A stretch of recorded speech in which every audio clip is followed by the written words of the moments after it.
So last week I started to plant out my main crop onion beds, and one of the questions I got was, what are you interplanting into these onion beds? Because there's a lot of gaps, big gaps between the onions, and I always interplant something. So today I'm answering that question. So I love interplanting, and I'm just sitting in the deck chair in the polytunnel and just made the intro to the video. And of course I'm looking here at a great example of interplanting. We had spinach, then we had salad onions interplanted into that spinach, and then we've got beetroot running along the edge here.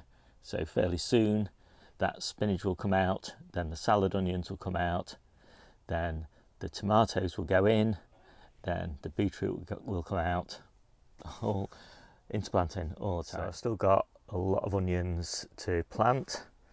Generally speaking, the main crop onions now that I've still got to do, they're going to get interplanted into beetroot beds and into parsnip beds, and the salad onions that I've still got to put out, which are the ones at the back there and the ones there, they'll get interplanted into lettuce beds.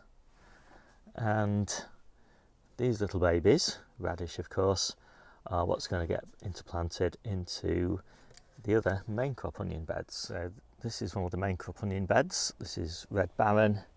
There's 3 or 4 seeds to a module. Generally there's 4 around the outside of the bed and 3 on the inside of the bed. And this is one of the beauties of sowing in modules, in that rather than everything being evenly spread across the bed, and as a result of that interplanting being really difficult, what you've got are these great big gaps between the onions, and those gaps will close as those onions push themselves apart. So eventually those onions will take up that sort of amount of space, and so the whole bed will basically be full of onions. But right now there's this gap in the centre, and of course that is also the nice thing about growing radish in modules, 4 seeds to each module, because again they'll be concentrated into the centres here. Now the issue with radish earlier on in the season is that they put in a lot of leaf growth in order to support their modest root growth, and so they would kind of probably get in the way of these onion leaves, but they won't at this time of year because they don't really grow that big. They don't need to grow that big, and they grow really fast. So here's an example of some radishes now that are ready for harvest, and as you can see they're not really very big. About 200 onions or something like that, and 160 radish, and it helps that under this little cold frame the radish grow at about twice the speed. So in this onion bed we've also got radish, but the radish predate the onions. This was a spinach bed just before the radish went in, and I pre-chitted some parsnips and planted those in all the gaps here in between. And so this is really a parsnip bed that just has a kind of interplant of main crop onions. In fact, these are shallots, or zebrun shallots, which are a kind of onion that's a shallot shape. So so this is a parsnip bed interplanted, and then in about 3 weeks time this will be a beetroot bed, and this will be again interplanted with main crop onions. Is a calabrese bed interplanted with salad onions and spinach.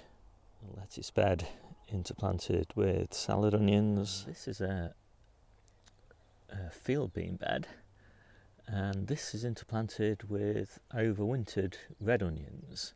You can just see them coming up now. They're a bit late, but when they come up late like this they tend not to go to seed. If you plant red onions early, they're bigger than this, look more like these white onions, but they almost always just go to seed, so it's really frustrating.